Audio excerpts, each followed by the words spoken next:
أشهد أن لا إله إلا الله وحده لا شريك له وأشهد أن محمدا عبده ورسوله أما بعد فأعوذ بالله من الشيطان الرجيم بسم الله الرحمن الرحيم الحمد لله رب العالمين الرحمن الرحيم مالك يوم الدين إياك نعبد وإياك نستعين اهدنا الصراط المستقيم صراط الذين أنعمت عليهم غير المغضوب عليهم ولا الضالين.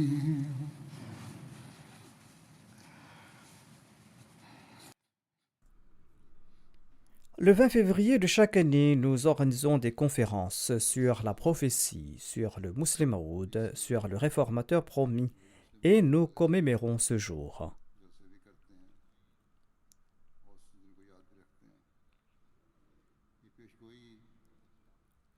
Cette prophétie de la naissance d'un fils a été faite par le Messie premier l'Islam en réponse aux objections des ennemis de l'Islam, après avoir été informés par Allah le Tout-Puissant.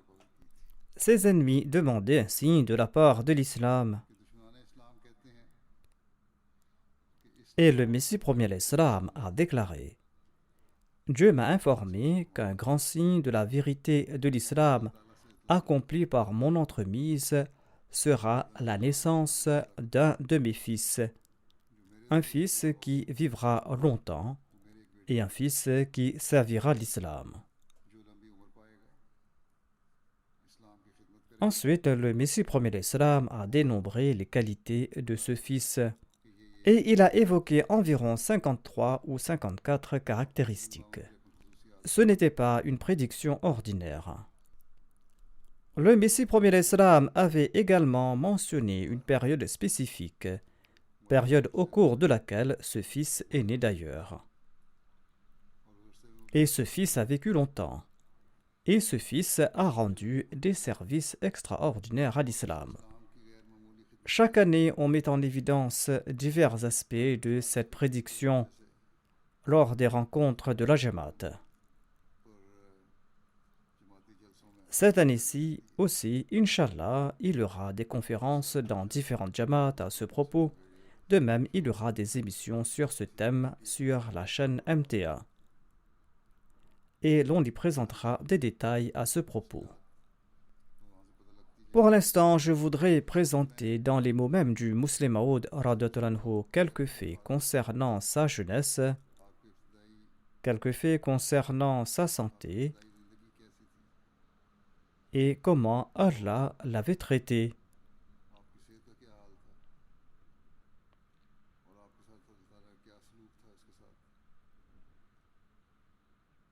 Je présenterai quelques références à ce propos.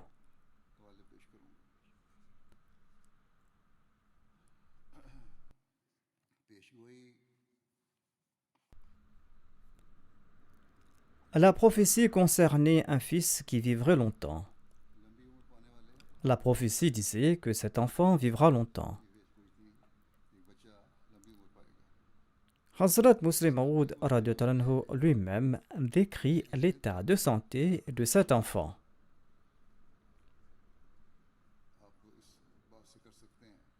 Il décrit ainsi son état de santé. Il déclare donc: Ma santé était très mauvaise durant mon enfance. J'ai attrapé une coqueluche. Ensuite, ma santé s'est détériorée, tant et si bien qu'à l'âge de 11 ou 12 ans, j'étais entre la vie et la mort. Et l'on pensait généralement que je ne vivrais pas longtemps. Entre-temps, mes yeux ont commencé à me faire souffrir. Elle était si malade que j'avais presque perdu la vue d'un œil. C'est-à-dire que j'avais presque perdu la vue d'un œil. Jusqu'à présent, je vois très mal de cet œil, dit-il. Il ajoute, et en grandissant, j'ai attrapé une fièvre qui a duré pendant 6 ou 7 mois consécutifs. Et j'étais également atteint de tuberculose. C'est-à-dire qu'il était un tuberculeux. Et c'était pour ces raisons que je ne pouvais même pas étudier régulièrement. Il ne partait pas à l'école. Hazrat Muslim Maud prononçait ce discours à Lahore. Il déclare, il y avait le maître Fakirullah Saheb qui a un pavillon dans le quartier Muslim Town de la ville de Lahore. Il enseignait les mathématiques dans notre école. Il s'est plaint une fois à mon sujet auprès du Messie premier l'Islam en disant que je ne savais pas lire et que j'étais souvent absent de l'école. Le musulman déclare, je craignais que le Messie premier l'Islam allait se fâcher. Mais le Messie premier l'Islam a déclaré, cher maître, sa santé est très fragile. Je suis ravi de vous entendre dire qu'il part quand même de temps en temps à l'école et que quelques leçons lui tombent dans l'oreille. Ne le forcez pas trop. Je me souviens que le Messie premier l'Islam avait aussi déclaré « Croyez-vous qu'il doit apprendre le calcul parce qu'il doit un jour ouvrir une épicerie ?» Tel était l'état de santé du Muslim Maud et ses études. Qui peut garantir sa longévité dans une telle situation? La prophétie n'annonçait pas uniquement la longévité du fils promis, mais disait aussi qu'il sera pétri de connaissances spirituelles et mondaines. En pareille situation, qui peut dire qu'il obtiendra également cette connaissance? En tout cas, le Muslim Maud déclare que le Messie premier l'Islam a dit qu'il lui suffirait d'apprendre le Coran et les hadiths. Il ajoute, ma santé était si mauvaise que j'étais complètement incapable d'acquérir quelques connaissances de ce monde. Il déclare que j'étais incapable d'apprendre quoi que ce soit à l'école.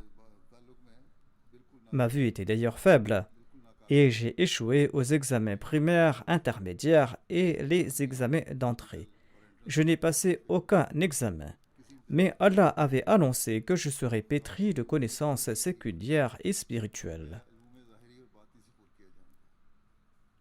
Malgré le fait que je n'avais acquis aucune connaissance profane, Allah m'a fait écrire des livres si grandioses que le monde s'en étonne, et le monde est contraint d'admettre qu'on ne peut rien dire de plus sur l'islam. Il déclare, je viens d'écrire une partie du commentaire du Saint-Coran sous le nom du Tafsir Kabir.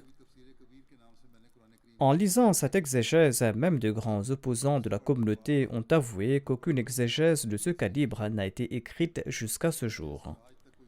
Je visite souvent Lahore et les gens d'ici savent que les professeurs d'université, des étudiants, des médecins, des leaders, des avocats célèbres viennent me rendre visite. Toutes ces grandes personnalités me rendent visite, et à ce jour, j'ai réduit au silence tout grand érudit ayant émis quelques critiques contre l'islam ou contre le Coran. Je les ai réduits au silence à la lumière des principes de l'islam et des enseignements du Saint-Coran, et ils ont dû admettre qu'en réalité, on ne peut pas critiquer à raison les préceptes de l'islam. Ceci n'est que la grâce d'Allah qui m'accompagne. Sinon, je n'ai acquis aucune connaissance profane. Cependant, je ne peux pas nier le fait que Dieu m'a accordé cette connaissance de sa part, et il m'a béni avec toute forme de connaissance séculière et religieuse.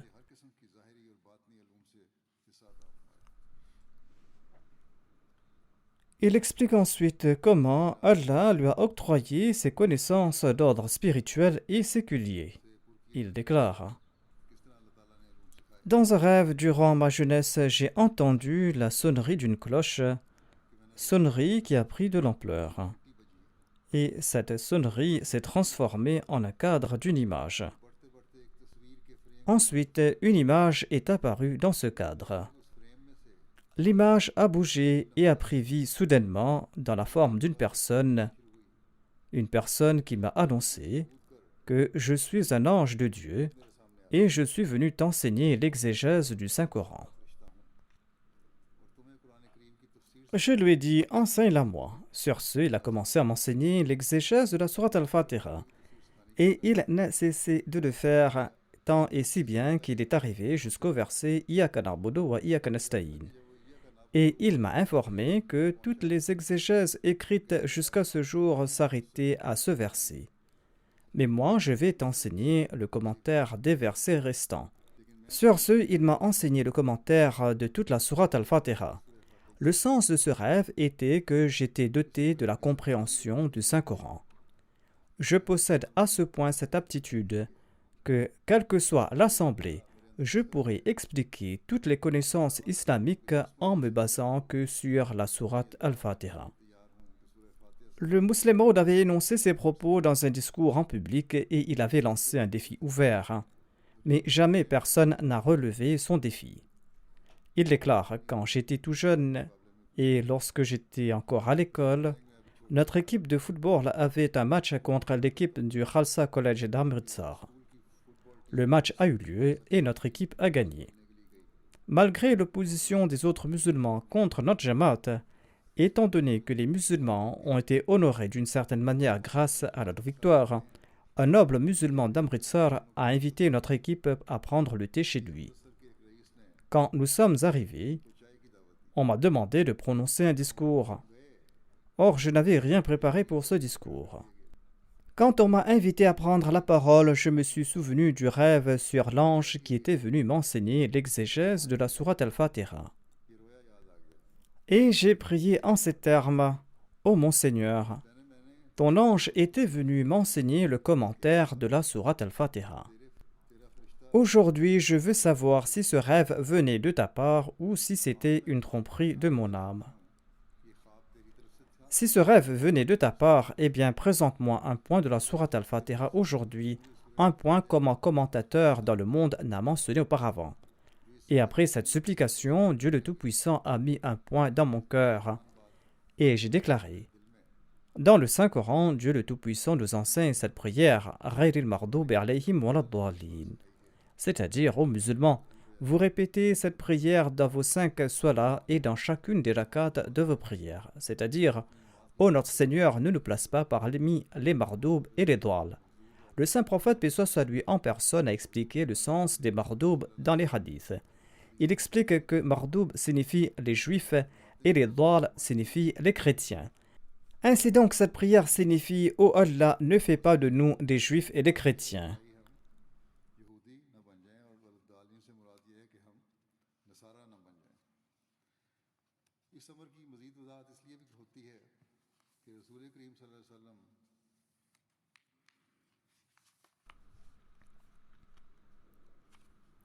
Cette explication est d'autant plus pertinente car l'envoyé d'Allah, paix soit sur lui, avait dit qu'un Messie apparaîtra dans cette communauté.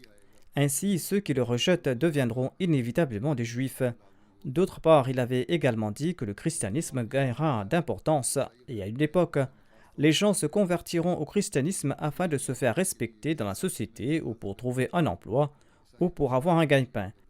Ou par mégarde et sans comprendre les enseignements de leur religion, ils vont accepter le christianisme.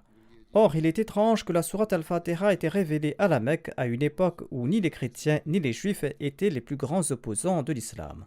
À l'époque, c'étaient les polythéistes de la Mecque qui étaient les plus grands opposants de l'islam.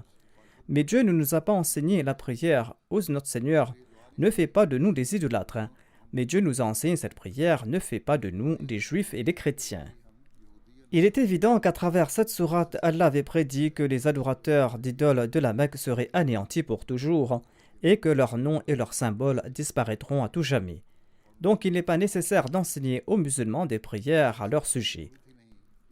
Le judaïsme et le christianisme, où tous deux demeureront, et il vous faudra toujours prier pour éviter leurs tentations. Quand j'ai terminé ce discours, certains grands nobles m'ont approché et ils m'ont dit: Vous avez bien étudié le Saint-Coran.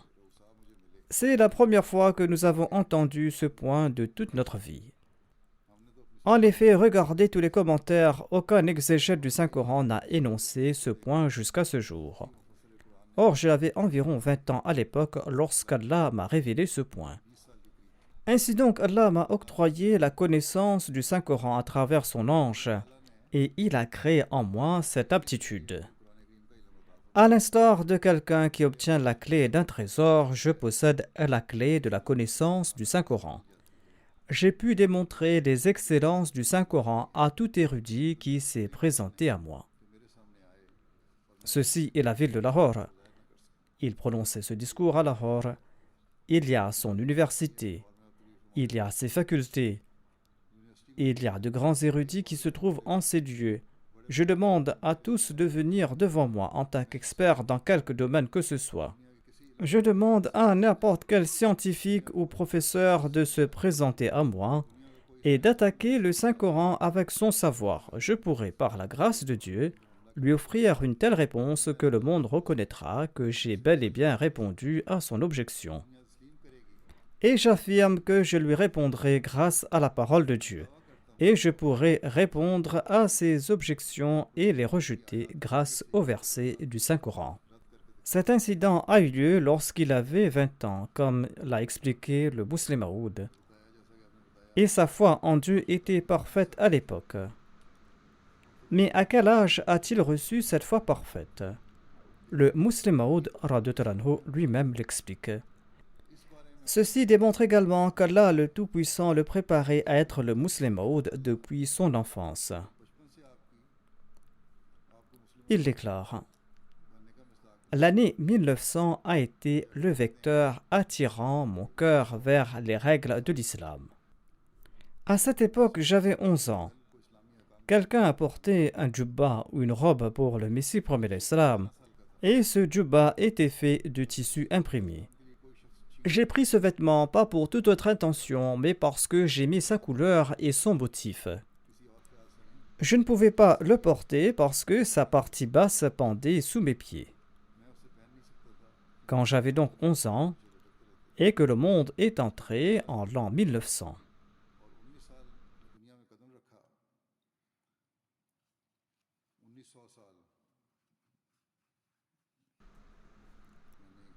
C'est-à-dire quand le monde est entré en l'an 1900, je me suis posé la question de savoir pourquoi je crois en Dieu et quelles étaient les preuves de son existence. Je n'arrêtais pas de penser à ce problème jusqu'à tard dans la nuit.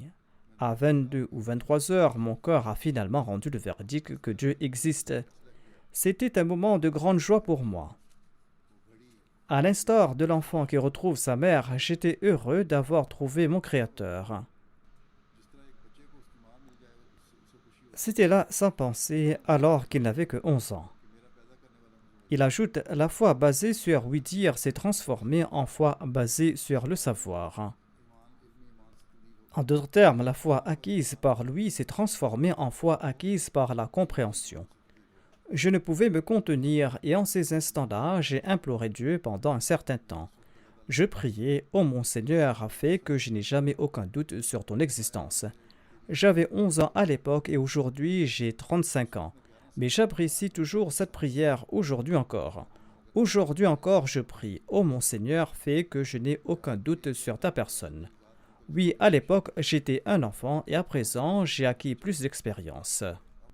À présent, j'ajoute dans cette prière: ô mon Seigneur, accorde-moi la conviction parfaite concernant ta personne. En tout cas, dit-il, je suis parti loin, je retourne vers le sujet initial. Je disais donc que j'avais demandé qu'on m'offre un djubba du Messie premier l'Islam.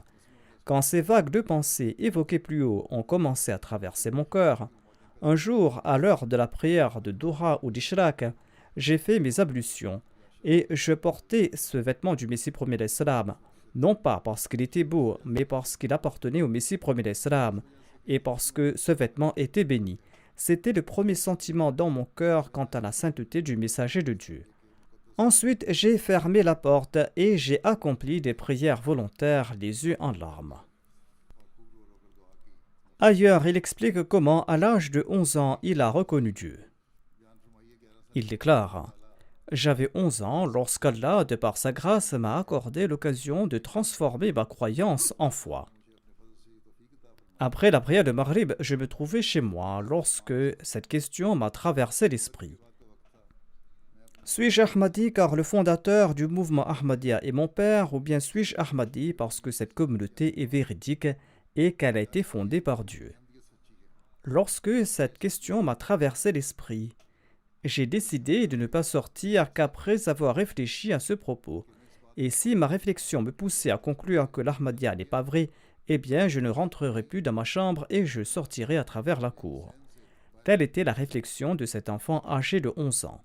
Il ajoute: Après cette décision, j'ai commencé à réfléchir et de manière naturelle, différentes preuves me sont venues à l'esprit, des preuves que je défiais. J'avançais une preuve que je réfutais, ensuite j'avançais une autre preuve que je contestais, ensuite je présentais une troisième preuve que je réfutais. Jusqu'au moment où cette question m'est venue à l'esprit: le saint prophète Mohammed, paix soit sur lui, était-il un prophète véridique de la part de Dieu? Et est-ce que je le considère véridique parce que mes parents croient qu'il était véridique? Ou est-ce que je le crois en raison des preuves qui m'ont prouvé qu'il est véridique et qu'il est un prophète d'Allah? Lorsque je me suis posé cette question, j'ai pris cette décision de la répondre. Et par la suite, je me suis posé tout naturellement la question au sujet de Dieu. Et je me suis demandé si je croyais en Dieu en raison de mes croyances ou bien parce que j'avais découvert cette vérité, notamment que ce monde a été créé par Dieu. J'avais donc également réfléchi sur cette question au sujet de l'existence de Dieu. Et mon cœur a tranché que si Dieu existe, eh bien en ce cas, le saint prophète Mohammed, paix soit lui, est un prophète véridique. Et si le saint prophète, paix soit lui, est un prophète véridique de Dieu, eh bien le Messie promet l'Islam est également véridique. Et si le Messie promet l'Islam est véridique, l'Ahmadiyya est également véridique. Et s'il n'y a pas de Dieu en ce monde, eh bien aucun d'entre eux n'est véridique. Il ajoute: J'ai décidé donc de répondre à cette question ce jour-là. Et si mon cœur conclut qu'il n'y a pas de Dieu, eh bien je vais quitter aussitôt ma maison. Il ajoute: Après avoir pris cette décision, j'ai commencé à réfléchir et j'ai continué à le faire. En fonction de mon âge, j'étais encore très jeune.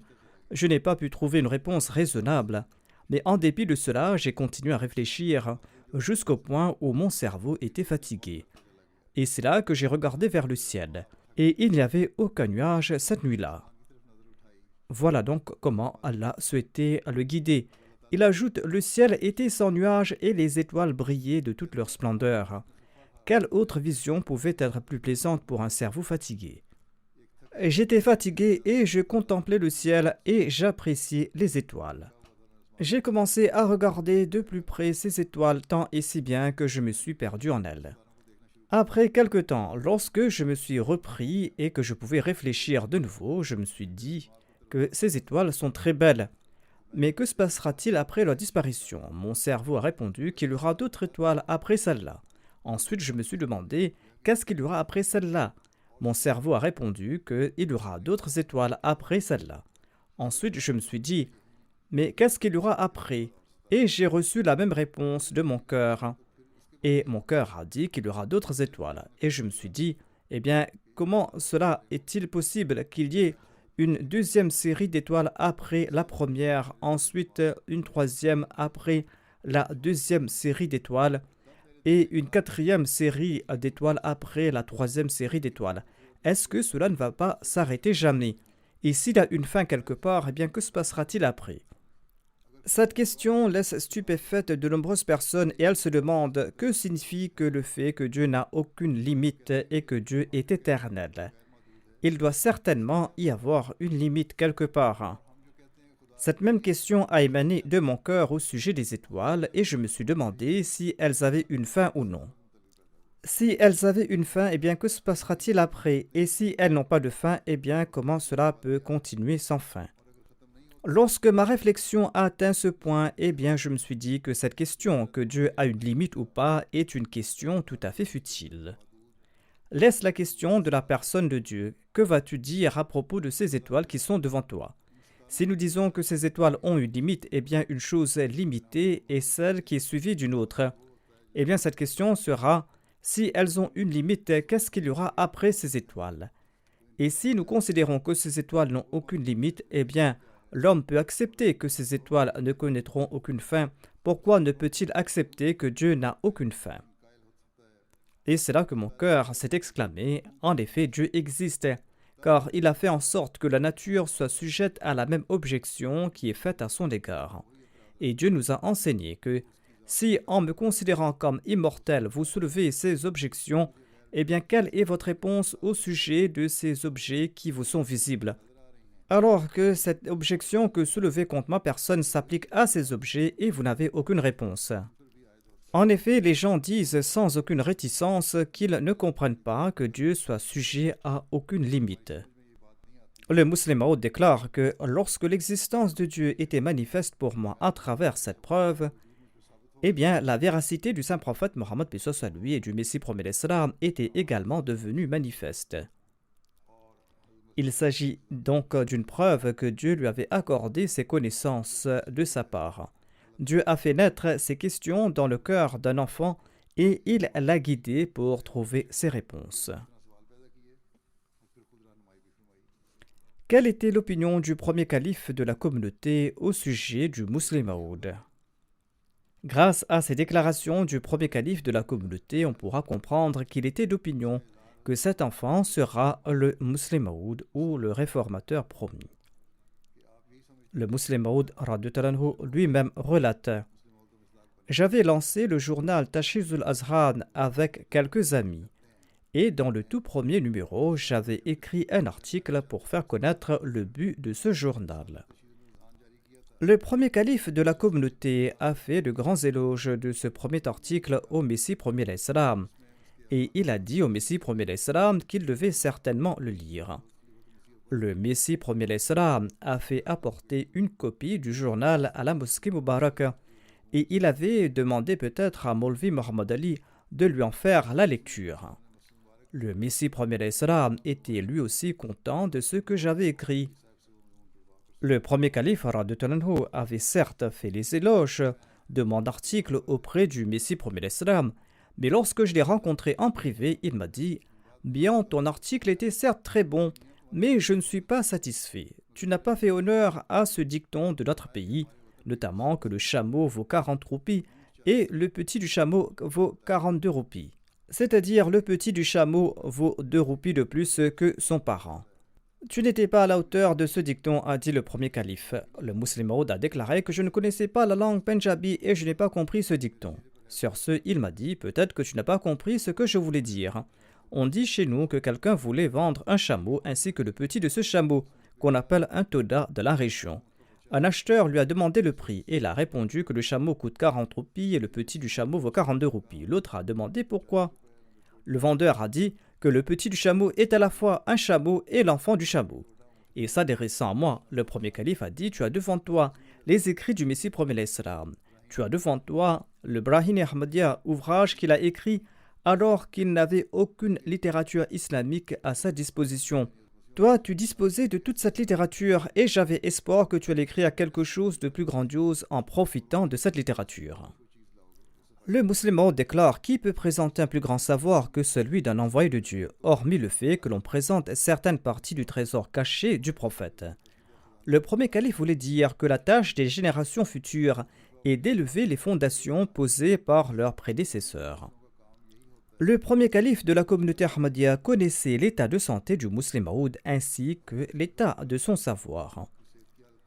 Nourrir de telles pensées à son égard en dépit de sa condition démontre que le premier calife savait que cet enfant possédait les moyens pour écrire de grands articles.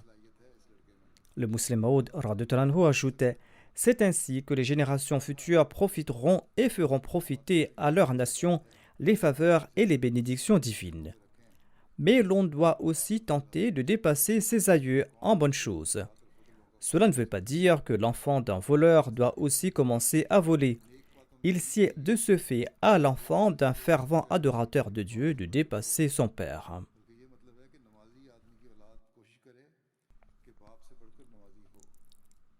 J'ai déjà mentionné un incident concernant l'état de santé du Muslim Maud durant son enfance. Voici un autre incident concernant son état de santé et l'état de sa connaissance.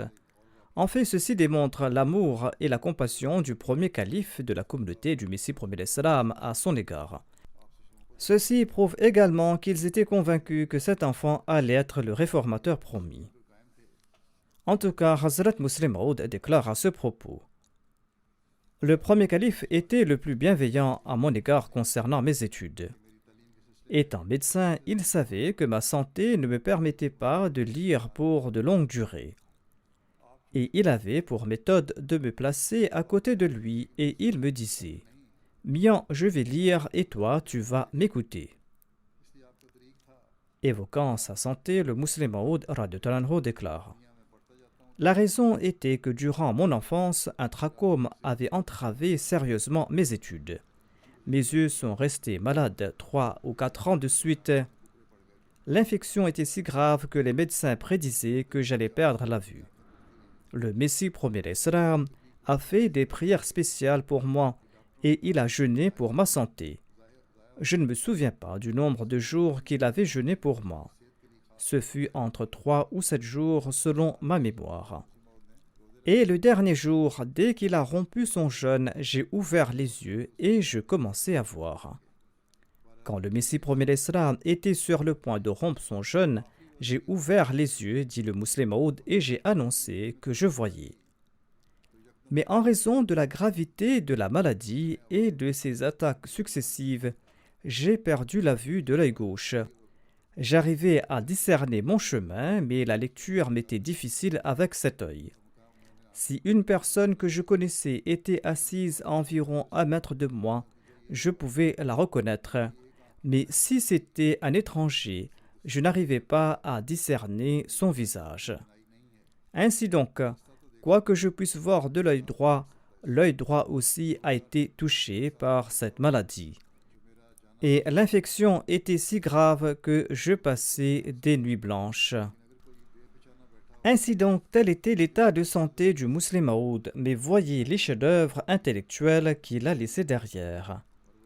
Voyez comment Dieu l'a béni grâce à son soutien. Le Muslim Maud radhiyallahu anhu ajoute: face à cette situation, le Messie premier d'Islam avait dit à mes instituteurs que mon enseignement se fera à mon rythme et qu'il ne fallait pas me forcer, car ma santé ne me permettrait pas de faire des études prolongées. Le Messie premier d'Islam m'a conseillé ceci: contente-toi d'apprendre la traduction du Saint-Coran et les hadiths du recueil d'Al-Bukhari de Maulvi Nuruddin, le premier calife. Et il m'a conseillé aussi d'apprendre la médecine, car c'était un art qui était pratiqué dans la famille du Messie premier d'Islam. Voilà en somme, dit-il, comment s'est passé mes années d'études. En tout cas, je n'y pouvais rien, car hormis cette infection oculaire dont je souffrais depuis l'enfance, mon foie aussi était malade. Ainsi, il avait plusieurs maladies.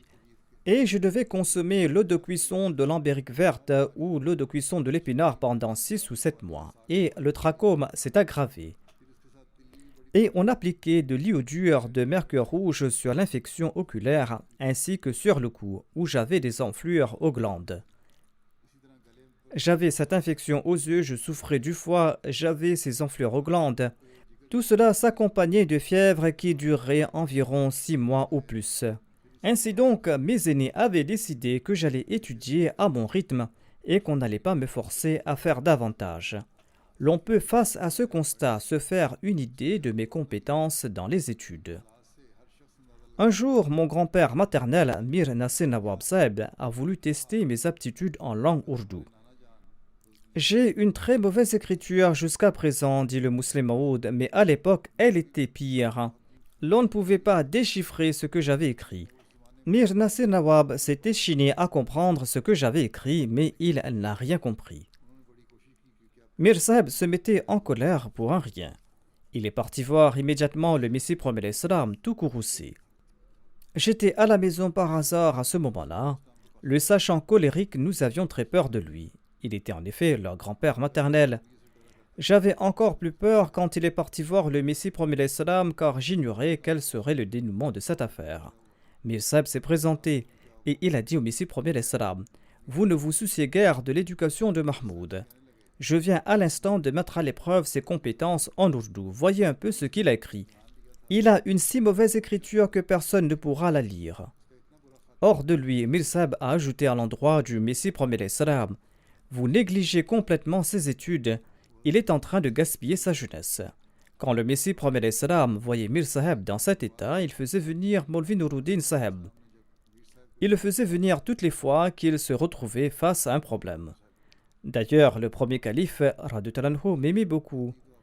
Il est entré et il s'est tenu dans un coin, la tête baissée, comme à l'accoutumée. Il ne levait jamais la tête pour regarder en face le Messie premier l'Islam. Et le Messie premier l'Islam lui a dit en s'adressant à lui: Maulvi Saheb, je vous ai fait venir parce que Mir Nasir Nawab Saheb déclare qu'il n'arrive pas à lire l'écriture de Mahmoud. Je veux le tester et nous allons voir. Sur ce, le Messie premier l'Islam a pris une plume et une feuille et il a écrit un paragraphe de 2 ou 3 lignes et il m'a demandé de le recopier. C'était là le test du Messie premier l'Islam. Je l'ai fait avec grand soin et avec beaucoup d'attention.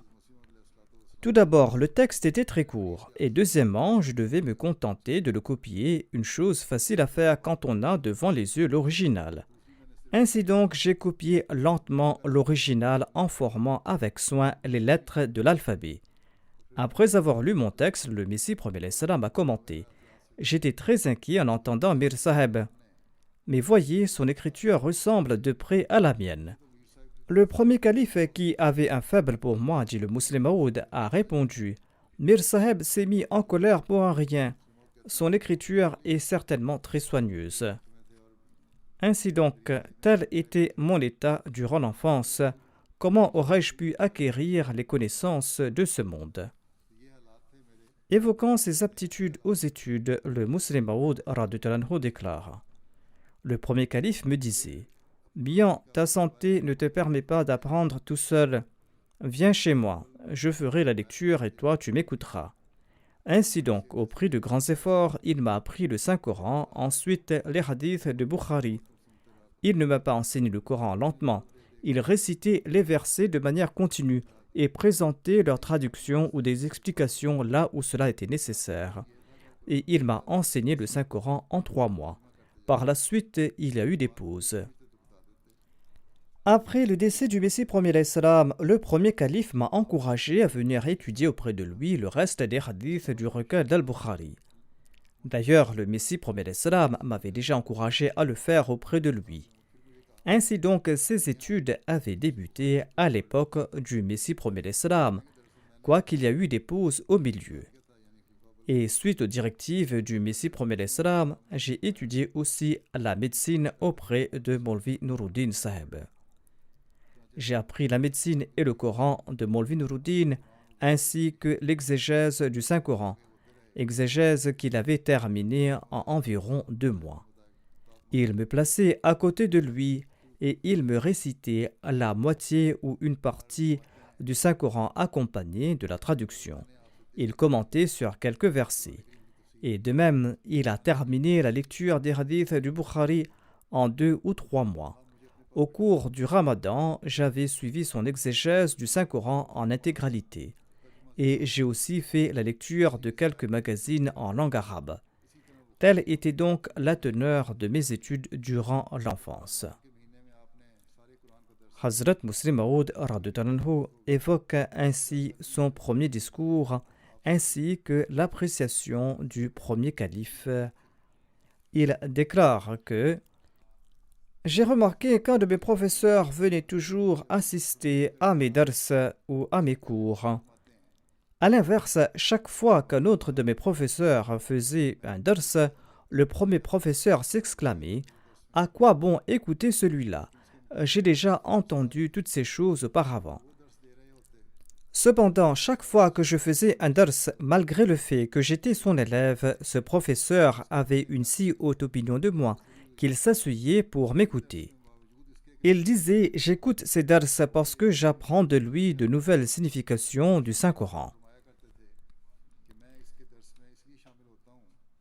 C'est là une grâce d'Allah qu'il accorde à des jeunes durant leur enfance des savoirs que d'autres ne peuvent même pas concevoir. En fait, Allah avait l'intention d'accomplir la prophétie du réformateur promis par son entremise, et c'est pour cette raison qu'Allah lui a accordé ce savoir. En tout cas, le Muslim Maud déclare: c'était peut-être dans cette même mosquée, la mosquée Aqsa peut-être, en 1907, c'est là que j'ai prononcé mon premier discours. C'était à l'occasion de la Jalsa Salana. C'était environ un an avant le décès du Messie premier salam. Beaucoup de personnes assistaient à la Jalsa et le premier calife était également présent. J'ai récité le deuxième ruku de la sourate Luqman. Ensuite, j'ai expliqué son commentaire. Je n'avais pas prononcé le discours en public auparavant. Et je n'avais que 18 ans à l'époque. Et de plus, des personnes comme Hazrat Khalifatul Masih Awwal et des membres de l'Anjuman étaient présentes, ainsi que de nombreuses autres personnes. Lorsque je me suis levé, j'ai vu tout noir, et j'ignorais qui était assis devant moi. Le discours a duré environ 30 à 45 minutes. Quand j'ai terminé le discours et que je me suis assis, le premier calife s'est levé et il a dit: Mian, je te félicite pour ton discours. Je ne dis pas cela pour te faire plaisir. Je t'assure que c'était vraiment un excellent discours. Ainsi, Allah lui a accordé une telle connaissance que les 52 années de sa vie en ont porté témoignage.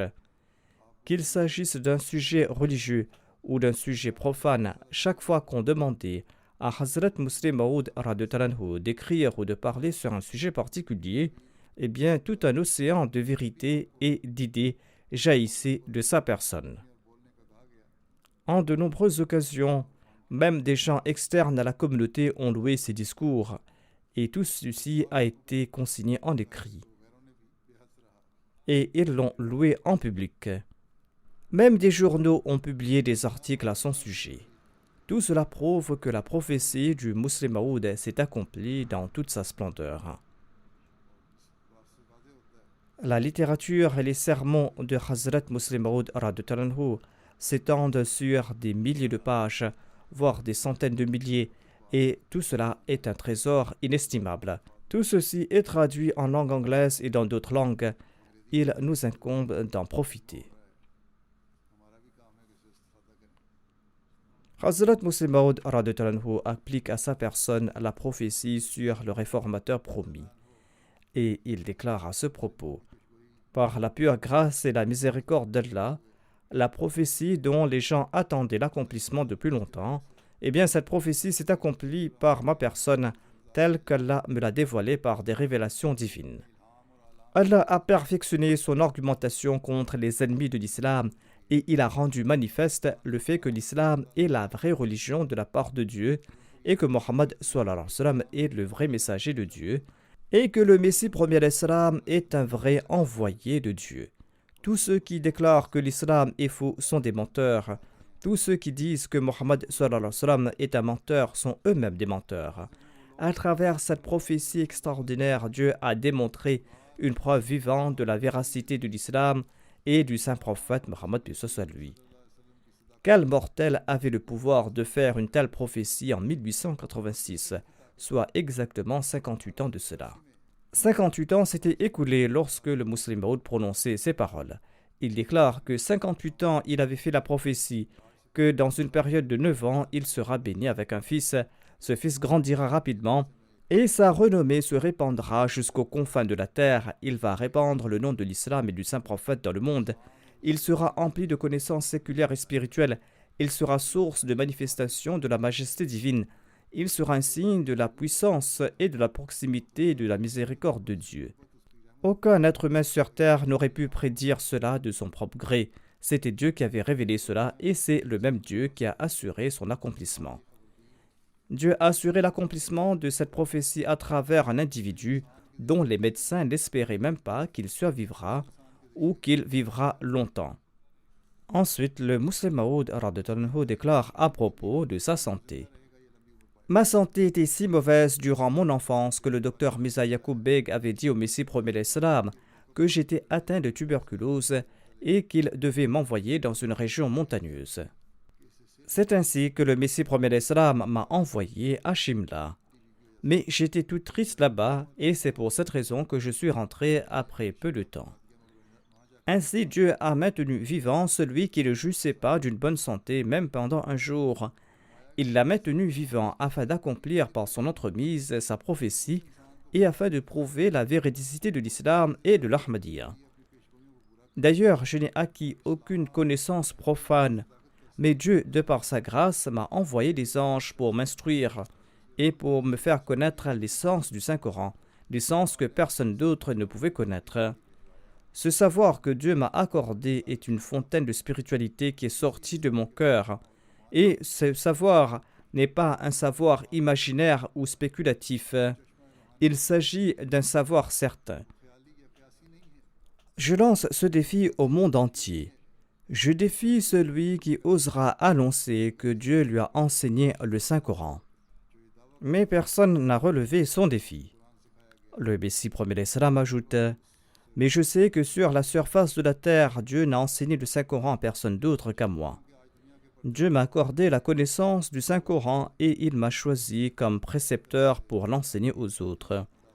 Dieu m'a suscité afin que je transmette aux quatre coins du monde le nom du saint prophète Mohammed paix soit lui, ainsi que le Saint-Coran, et afin que je vainque pour toujours toute fausse religion qui osera se soulever contre l'islam. Ainsi donc, le Muslim Maud a accompli ce travail de son vivant. La traduction du Saint-Coran a été publiée en de nombreuses langues durant son vivant. Pas en de nombreuses langues, mais dans plusieurs langues, et ce travail ne cesse de prendre de l'ampleur jusqu'aujourd'hui. De son temps, le Saint-Coran a été traduit en 17 ou 18 langues. De même, le message de l'islam a atteint les quatre coins du monde à son époque. Il déclare: le monde pourra remuer ciel et terre, réunir toute sa puissance, les rois chrétiens et leurs États, l'Europe et l'Amérique, les riches et les puissants, ils pourront tous s'unir pour tenter de me vaincre. Mais je jure au nom de Dieu qu'ils seront voués à l'échec. Dieu réduira à néant leurs plans et leurs subterfuges grâce à mes prières et grâce à mes plans. Dieu prouvera la véridicité de cette prophétie par mon entremise ou par mes disciples ou par ceux qui me suivent. Il rétablira l'honneur de l'islam par l'intermédiaire du saint prophète Mohammed paix soit lui, et il n'abandonnera pas le monde tant qu'il n'aura pas établi l'islam dans toute sa gloire et tant que le monde n'aura pas accepté le saint prophète Mohammed paix soit lui en tant que prophète vivant. Ainsi donc, cette prophétie s'est accomplie et le Muslim Maud a vécu à son époque. Cependant, les paroles de la prophétie sont applicables même aujourd'hui. Et si Dieu le souhaite, ces paroles resteront en vigueur jusqu'à ce que la mission du Messie promet l'Islam soit accomplie et jusqu'à ce que le drapeau de l'Islam flotte dans le monde entier. Ainsi donc, lors de nos conférences sur le Muslim Maud, nous devons également nous souvenir de cette prophétie et nous devons être conscients que cette prophétie nous sera bénéfique si nous gardons en vue notre objectif. À savoir, nous devons défendre l'honneur et la dignité du saint prophète Mohammed paix soit lui et démontrer la véracité de l'islam au monde, et nous devons réunir le monde sous la bannière du saint prophète Mohammed paix soit lui.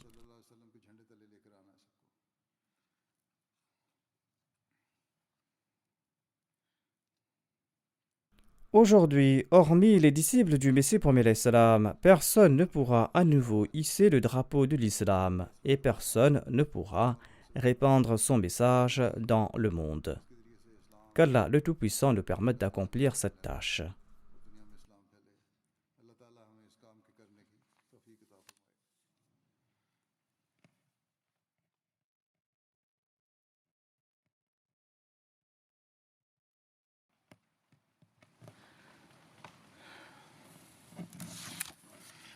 Alhamdulillah, alhamdulillah, nahmaduhu wa nasta'inuhu wa nastaghfiruhu wa nu'minu bihi wa natawakkalu alayhi wa na'udhu billahi min shururi anfusina wa min sayyiati a'malina.